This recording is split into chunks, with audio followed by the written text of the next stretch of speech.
Oh. What's the time limit? For you, about a minute and a half. Excuse me, pardon me. Okay. I can't see the monitor. The problem's when you get the Hells Angels in for some reason. No, I had too much absinthe already. And that was on Tuesday. There's a dead man over here. Okay. Well, it should feel normal. Oh, I am so glad I didn't say that. Hardly ever. Okay. Bubba Jr. stuck a long, grimy finger deep into his nose and started digging like he was trawling for worms. He speared a large, juicy booger, glistening and thick with mucus, long, stringy gobs draped over his fingers. Parts of it were puke green, parts jaundiced yellow, all of it enticing. Staring at the glossy mess was a fascinating and time-consuming process for Bubba Jr. He squeezed a sludgy trail between his fingers and examined the small chunks that had mysteriously appeared in his snot. When the hell did I have corn, Uncle Daddy? He went to wipe it on his overalls, and Bubba Jr. grabbed the boy's hand. What the hell are you doing, boy? Bubba Jr. yelled. Was you gonna waste that? He chunked down on Bubba Jr.'s finger, taking the pulsing snot ball and the tip of Bubba Jr.'s finger into his mouth. Not too much damage was done, however, since Bubba Jr. only had one tooth. He rolled the booger around in his mouth like it was a cherry lifesaver, waiting for it to melt on his tongue, prodding the wet squishiness against his gums. Soft and salty and sweet, the best kind of booger. Heading back toward the road, they bumped and slid down the hill on their asses. Once they reached the road, Bubba Jr. stared at the smear on the pavement. Holy shit, what the hell was it? Ain't hardly enough to scrape up on a cracker. Well, that there was a woman, Bubba Jr. said. You sure? Well, yeah, look at them titties. There's one over there. Bubba Jr. peered through the field glass as he picked up at Woolworths right before they went bankrupt. Ooh-wee, boy, we got one. Let me see, Bubba Jr. said, jumping up and down. He peered through the glasses. There ain't much left. Looks like stew tonight. Bubba Jr. nodded, and he'd been hoping for steak. He lifted the corpse's arms and dragged it across the asphalt to the side of the road, chunks of flesh sticking to the scattered pebbles, the woman's freckles smearing across the tar. She was intact from the belly up. Sort of.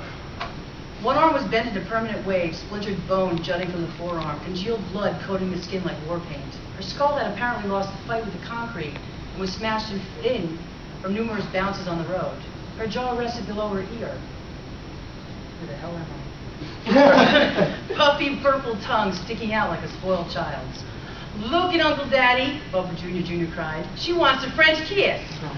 Using his groping mitts, he lifted her head, and with a nauseating sucking sound, it wrenched free of her neck, squishy, spongy tissue slipping off the ripped flesh. Desperate flies fighting Bubba Jr. for possession. He slipped his tongue into her mouth and sucked on it, and the bloated appendage popped, leaking ichor into his mouth and down his lips. One strong bite too many, and with a wet slurp, the tongue severed from her mouth. He pulled it all the way into his, chewing on a sticky and salty tongue like a piece of saltwater taffy. God damn it, boy, that's our dinner you're kissing. Bubba Jr. pulled the tongue out of his mouth and stuck it in his pocket. Well, where's the rest of her? Bubba Jr. looked around. I think I see her bike go off the road.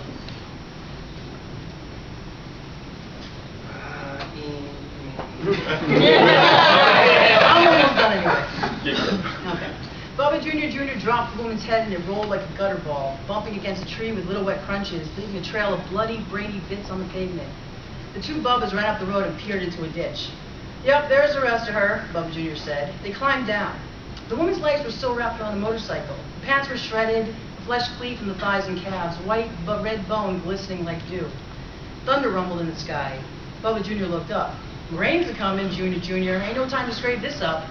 Nothing much there anyway, but Bubba Jr. said, hand inside his underwear picking at his asshole.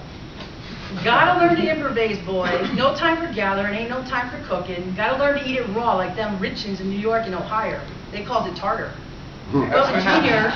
carved into her stripped thighs with a shank, strings of marble muscle and grizzle dangling from his hands like a field of hot rancid cheese, bits of fresh kill steaming in the cooling air. They stuffed the flesh into their mouths, blood dribbling down their chins. Bubba Jr. grinned, shoving the chunks of thigh into his mouth as fast as his hands would move. Tastes like piggy, he snorted. Then he choked on the goblin woman hanging out of his teeth and throat. God damn it, boy, Bubba Jr. said, pounding on his nephew's son's neck, trying to dislodge the thigh meat.